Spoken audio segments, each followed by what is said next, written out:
वडोदरा शहर से आज सुबह एक खबर सामने आई। दरअसल वडोदरा में महिला बीएलओ सहायक के तौर पर फर्ज निभाने वाले उषाबेन सोलंकी की अचानक ही मौत हो गई। ये जो महिला है वो ड्यूटी पर थी, उस दौरान अचानक ही बेहोश हो गई, जिसके बाद उन्हें एसएसजी अस्पताल ले जाया गया, जहां पर उनके मौत की पुष्टि की गई।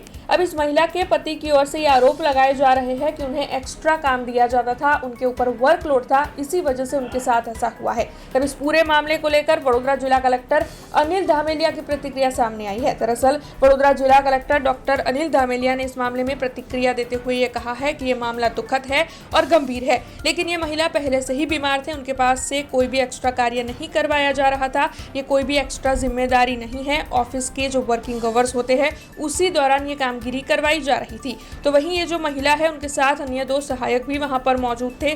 ये महिला पहले से ही बीमार थे, ऐसा वडोदरा जिला कलेक्टर डॉक्टर अनिल धामेलिया का कहना है। महिला के पति की ओर से प्रशासन पर जो गंभीर आरोप लगाए गए हैं उस पर खुलासा करते हुए वडोदरा जिला कलेक्टर डॉक्टर अनिल धामेलिया की ओर से ये प्रतिक्रिया दी गई है। तब आइए सुनते हैं इस मामले में वडोदरा जिला कलेक्टर डॉक्टर अनिल धामेलिया का क्या कहना है।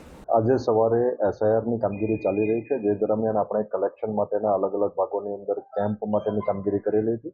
આમની અંદર બીએલઓ સહાયક, મોટી સંખ્યામાં કોલેજના વિદ્યાર્થીઓ જોડાયેલા હતા। આ દરમિયાન એક દુઃખદ ઘટના બની। આપણી સાથે બીએલઓ સહાયક તરીકે ઉષાબેન સોલંકી, જે તિલકવાડા નર્મદા જિલ્લાના વતની છે અને અહીંયા ફરજ નિભાવતા હતા।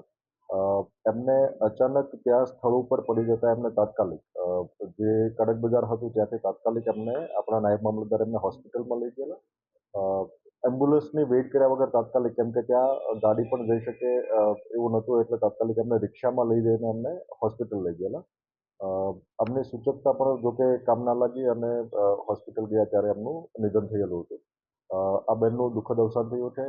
સમગ્ર વહીવટીતંત્ર આ બેનના પરિવારની સાથે છે। એમની આપણે પોસ્ટમોર્ટમની પ્રક્રિયા પૂરી કરેલી છે।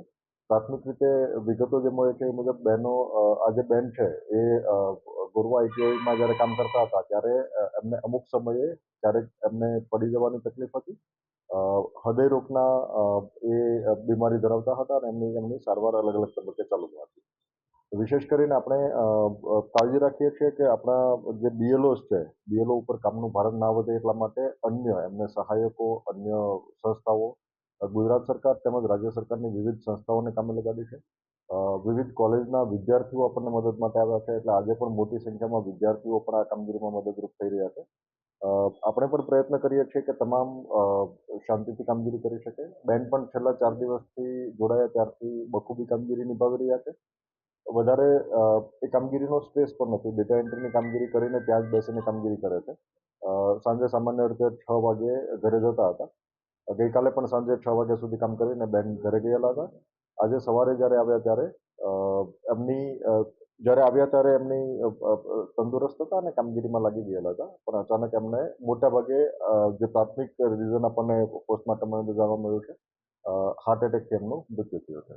हमसे जुड़े रहने के लिए हमारे YouTube चैनल को सब्सक्राइब करें और नई वीडियो की नोटिफिकेशन के लिए बेल आइकॉन को दबाएं।